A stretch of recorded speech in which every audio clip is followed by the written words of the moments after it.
Nalayo, maupo ka muna. Screening mo Salamat na po. kita, mukhang naliligaw ka eh. So ikaw yung manliligaw sana ako. Ganun ba? Ano yung dala mo? Chocolate po para sa anak niyo po, si Christine. Patingin nga. Baka may gayuma pa to ha. Mukhang masarap to ha. Sarap nga. Ibibigay ko po sana kay Christine yan eh. Alam mo iho, kapag akit ka ng ligaw, dapat nakapurma ka, nakasando ka, nakashort, tapos nakachinilas. Ang dami pang putik yung paa mo. Saan palayan ka ba dumaan? Akit ka ba talaga Maulan ng po kasi eh. ligaw o naliligaw ka lang?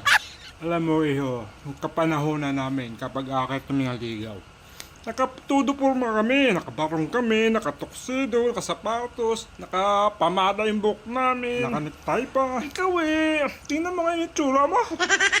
Ikaw ba talaga ay akat ng ligaw o akyat bahay ka? Dapat nga iho, meron ka pang dalang bulaklak eh. Di ba? Tapatin nga kita iho. Kaya mo bang buhayin yung anak ko? Bakit po? Patay na po ba siya? Ay tara, umalis ka! Pag-uwi tayo, magdilim yung panin ko sa'yo. Anong maggawa ko pa sa'yo, ha? Serio?